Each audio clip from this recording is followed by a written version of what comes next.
Hi, everyone. This is Kari. I'm with Consistently Creative Crew with Cheryl and Colleen. And on the first Wednesday of each month, we get together and work on organizing our photos, tagging our photos, getting prepared to do some scrapbooking throughout the rest of the month. And in September, we just got this started on the first Wednesday with talking about how to organize your photos, starting to talk about backing them up and tagging them. And unfortunately, our Zoom recording didn't process well. So I am re-recording this so that the people who were unable to attend can actually watch the recording.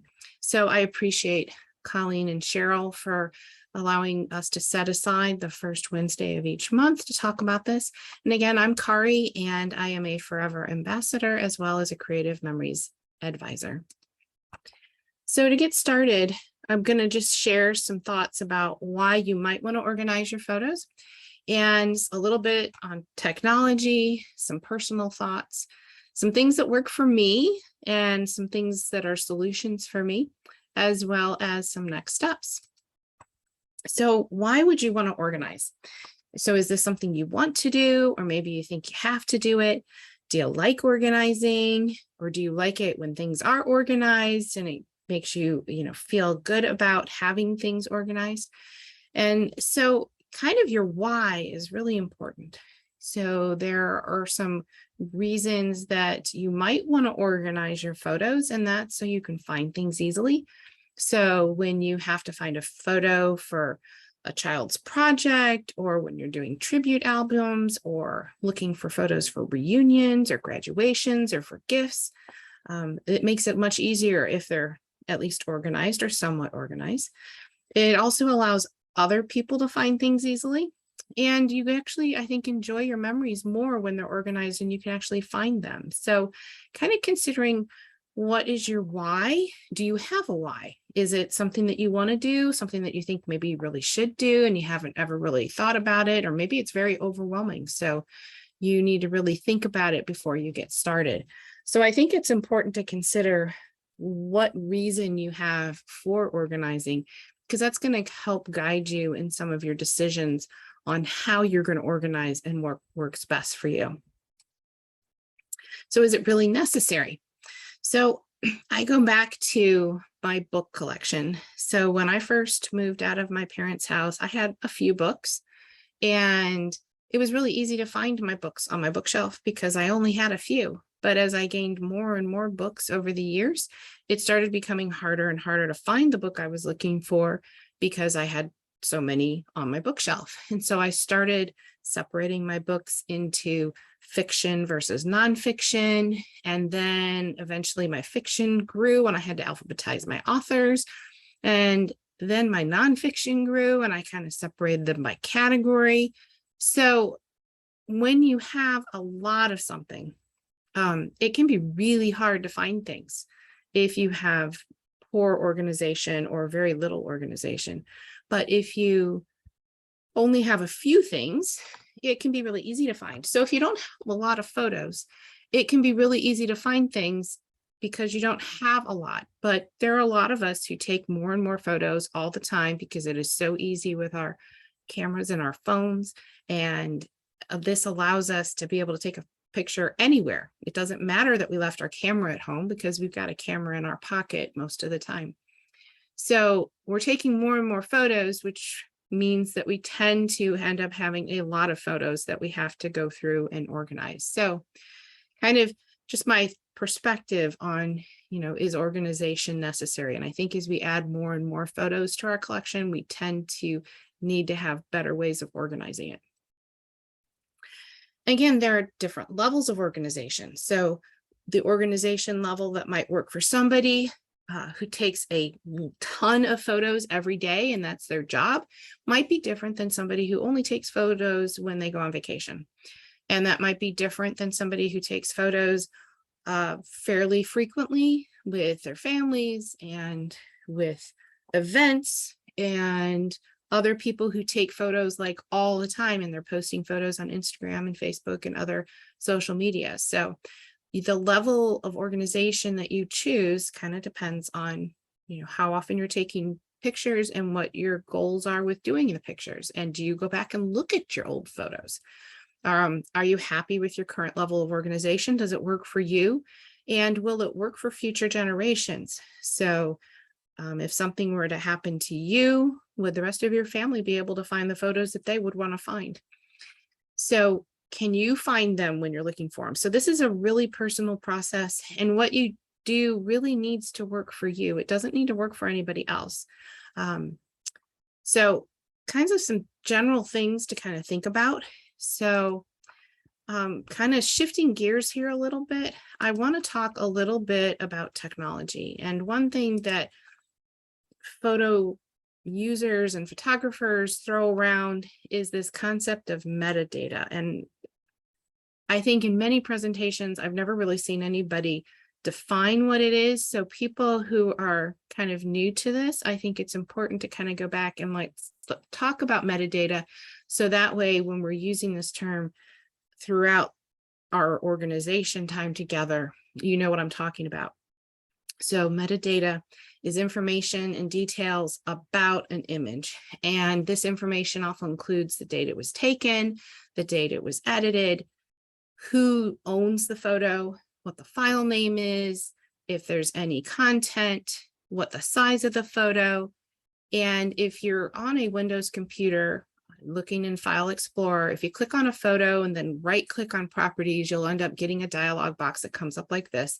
And if you click across the top that says, where it says details, you get a whole lot of properties and values. And all of this is considered the metadata that goes with this specific image. And there is a lot of information. You can actually edit it here. So you can actually go in here and edit the subject. You can edit tags. You can put comments in. But this information is stored with that individual photo. So this is one way to edit the metadata for various images. But I think that there are actually easier ways than to go through this process of editing the metadata than just doing it this way through File Explorer. And I believe Macs have a very similar method of doing this when you get to the properties of an image, and you can also go in and edit it. So now that we know about metadata, I want to share some of my challenges and that I've had throughout the years. So I have lots of photos. So it can be really hard to find a photo without some level of actually fairly decent organization. I have close to 200,000 photos. And again, it is really hard to find them if I don't have them organized. On my phone, I've sorted my photos into albums, but they don't stay sorted when I download them. So if I have photos on my phone in an album with my dog's name, when I go and send those to myself, email them to another family member, or even share that album, the information that I have about it being for my dog with my dogs doesn't stick with them. So album information is not the same as the metadata that I was showing you. So the metadata that would be like a tag, and I'm just gonna jump back. This information here, that's a tag, which actually stays with this photo because it's part of the properties of that photo, is very different than the album that you put the photo in. Also, there's the difference between a sync and a backup. When you delete the photo from your phone, it's gone forever. And that's very different than a backup, where if you delete it from your phone, you still have a backup copy somewhere. The other thing is that I'd heard for a long time that you really should have this, multiple backups, 3 backups, 2 different locations, and 2 different forms of media. Well, that's really, really hard. I found it very hard to back up frequently enough to make certain that I always had a really good copy. So in case the one hard drive that I was working on crashed, I still had a good backup. And when I tried to deal with that second location, it works really well until you get really busy. And then COVID hit, and that second location was always my husband's work, and he wasn't going into work. So that backup that he had when he finally went back into work was like a year old. So that the whole idea of backups and how frequent and keeping them in multiple locations has always been a struggle. Then there's that heart-wrenching panic of losing photos, having device failures, thinking that a memory card got wiped out. That's always, a struggle and a terrifying moment until you either find them or come to terms with the fact that they're lost. In addition, I've had some 8mm film that was digitized to VHS, and now I can't watch a VHS tape. So I really need to digitize it again. So these are kinds of some examples of frustrations that I've had. Maybe you've had some that are similar to this.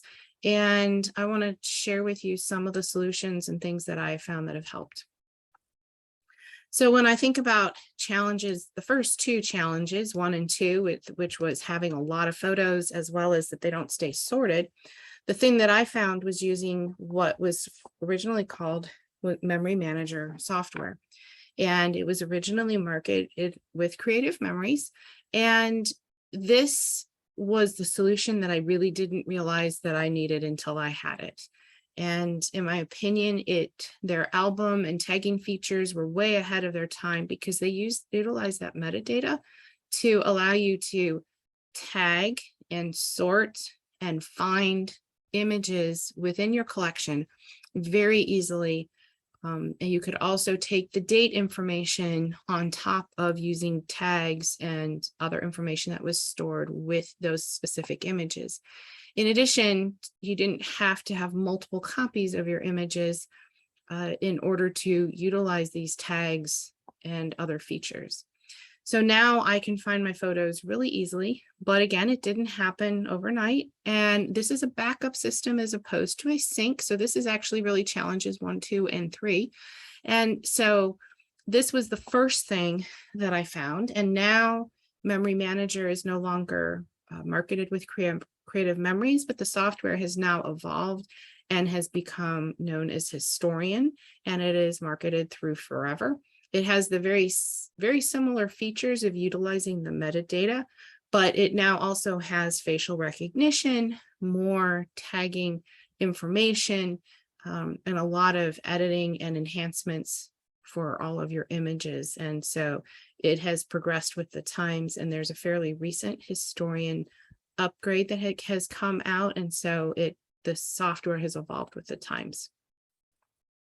In addition, I use tags in my metadata, and the information that I tend to use consistently to be able to find the photo that I'm looking for is the people in the photo and my pets. I have 2 dogs and they're part of my family, so I tend to use their names also. Also the location of where the photo was, and this can include the state where it might be, or even the city, and sometimes even more specifically than that, a specific park, a specific attraction. Then there's also holidays or events. So I have holidays like Halloween and Thanksgiving that are tagged, and events like birthdays and weddings or anniversaries or reunions. I also will identify if it's a specific activity or sport. My daughter played soccer for quite a long time. She was also involved in dance. And so by identifying all of these very broad categories for each of my photos, wherever it's applicable, I can now pretty much find any photo that I'm looking for in a very short period of time. So the next part of what works for me, and this really takes all of the challenges that I found, was utilizing Forever Permanent Cloud Storage, because it utilizes the same organization and the same metadata for tagging that I was utilizing within Historian software. And so it's this very same thing. You don't have multiple copies. You have lots of information attached to your image because it's in the properties of that image. And it's also a backup instead of a sync. And since Forever maintains 3 backups in different locations, I don't have to do that and I don't have to worry about it. In addition, they will migrate any of your files to a new format as the formats change. So when JPEGs are no longer the default photo format, they will go ahead and migrate that for you. So you'll still be able to enjoy all of your images. So they kind of take care of everything for me. So between the two, the Historian software as well as Forever Permanent Cloud Storage, you can manage both. And if you are more of a phone user or an iPad user and are not really a software person or person who utilizes your computer, you certainly do not need to use Historian. And all of these features work very well within the Forever Permanent Cloud Storage, and you can utilize them on the free Forever app or on the website. So kind of your next steps. So you have to answer the question, do you want to organize your photo? And if so, kind of what's your why? Do you want to do all of your photos or just some of your photos? And what kind of level of organization do you want to do? And are you willing to give Forever a try? I am happy to help you with Historian and setting things up. I'm happy to help you with cloud storage and setting things up and giving you ideas of how to tag and what the, what some of the lessons that I've learned through all the years of doing that.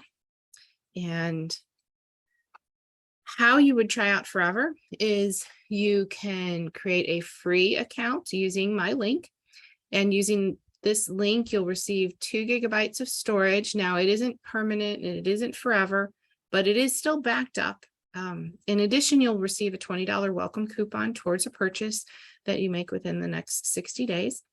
I will be sharing lots of instructions and videos on how to do most things within your Forever account. So that is always an option, and I have those available.